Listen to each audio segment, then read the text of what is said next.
Bismillahirrahmanirrahim. Assalamualaikum warahmatullahi wabarakatuh. Alhamdulillahirabbil alamin wassalatu wassalamu ala asrafil anbiya'i wal mursalin sayyidina wa maulana Muhammadin wa ala alihi wa sahbihi ajmain. Asyhadu an la ilaha illallah wa asyhadu anna Muhammadan abduhu wa rasuluh. Allahumma shalli wa sallim wa barik ala Muhammad wa ala alihi wa sahbihi ajmain. Amma ba'du. Qala Allah Ta'ala fil Qur'anil Karim, a'udzu billahi minasyaitonir rajim.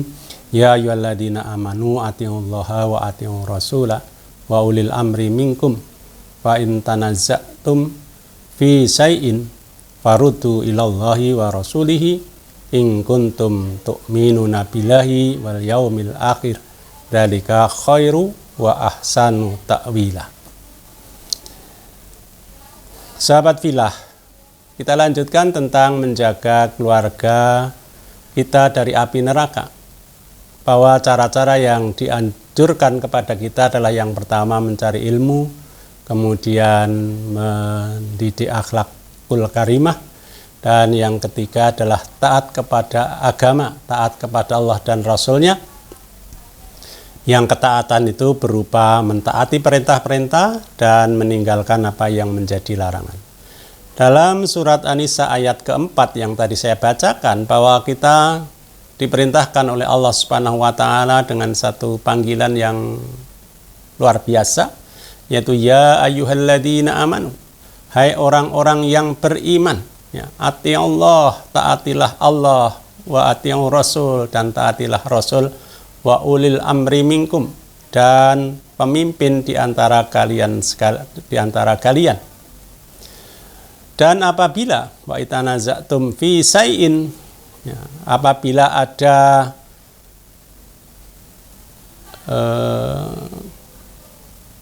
sesuatu, ya, perselisihan di antara kalian, ya, maka kembalikanlah kepada Allah dan Rasul-Nya jika kamu benar-benar beriman kepada Allah dan hari akhir. Yang demikian itu lebih utama dan lebih baik akibatnya. Sehingga ada tiga hal di dalam ketaatan kita, yaitu ketaatan kepada Allah mutlak, ketaatan kepada Rasul mutlak, ketaatan kepada pemimpin, maka ada syaratnya, yaitu ketaatan kepada pemimpin kita selama pemimpin kita taat kepada Allah dan Rasulnya. Sehingga kita tidak boleh mentaati pemimpin kita untuk bermaksiat kepada Allah dan bermaksiat kepada Rasul. Sehingga syarat pemimpin, maka harus pemimpin yang taat kepada Allah dan Rasulnya. Sehingga kalau terjadi perselisihan di antara kita, hendaklah dikembalikan kepada Allah dan dikembalikan kepada Rasul. Bukan pendapat kita sendiri, ya, tapi dikembalikan kepada Allah adalah berdasarkan kitabullah, dan dikembalikan kepada Rasul adalah sunnah-sunnah yang dicontohkan, yang diperintahkan, yang diajarkan kepada kita sekalian. Sehingga apa yang kita lakukan selalu didasarkan kepada kitabullah dan sunnah Rasul, ya, itu mutlak, ya. Adapun hal-hal yang tidak ada, maka muncullah pendapat-pendapat para ulama yang kadangkala kita harus melakukan hal itu, yaitu dengan adanya jumhur, ya, kesepakatan para ulama, adanya kias, mengkiaskan sesuatu. Contoh yang menjadi kias, kalau kita yang dilarang oleh Allah adalah khamr, yang pada waktu itu khamr itu berupa minuman keras, minuman yang memabukkan, yang itu sedikit atau banyak sama haramnya, ya.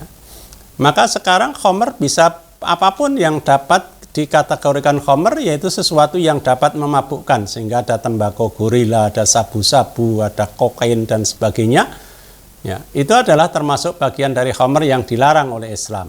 Oleh karenanya perlu kita memahami apa-apa yang menjadi perintah-perintah Allah dan apa-apa yang tidak boleh kita lakukan dan apa-apa yang harus kita lakukan.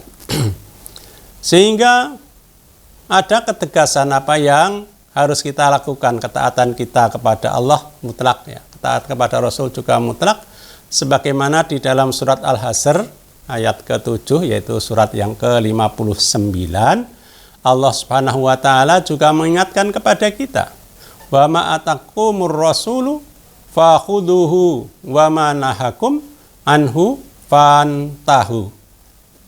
Apabila diberikan oleh Rasul kepadamu, maka ambillah. Dan apa yang dilarang oleh Rasul, maka tinggalkanlah. Sehingga cukup jelas di situ bahwa Allah sudah mendeklar, ya, sudah menyatakan bahwa ketaatan kepada Rasul adalah sesuatu yang mutlak harus kita lakukan. Kecuali yang kita tidak mampu melakukan. Yang mampu dilakukan harus kita lakukan, yang dilarang mutlak kita tinggalkan. Oleh karenanya menjadi satu kewajiban bagi kita untuk mentaati Allah itu sudah pasti, dan mentaati Rasul juga sudah pasti, dan mentaati pemimpin kita selama pemimpin kita tidak mengajak maksiat kepada Allah Subhanahu wa ta'ala. Ya. Di dalam sebuah hadis yang diriwayatkan oleh Imam Bukhari dan Muslim menyatakan bahwa wajib bagi seorang manusia untuk selalu mendengarkan dan taat kepada pemimpin kaum muslimin dalam hal-hal yang disukai atau dibencinya.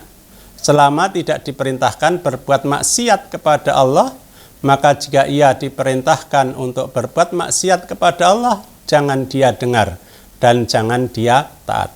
Jadi jelas bahwa pemimpin harus ditaati selama yang diperintahkan kepada kita adalah mentaati Allah. Setidak-tidaknya yang mubah, yang tidak ada hukum wajib dan larangannya.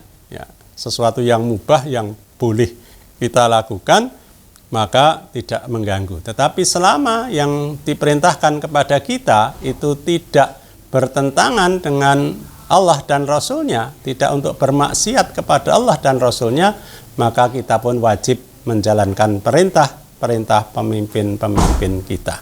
Karena pemimpin kita akan bertanggung jawab semuanya kepada Allah atas apa yang dipimpinnya.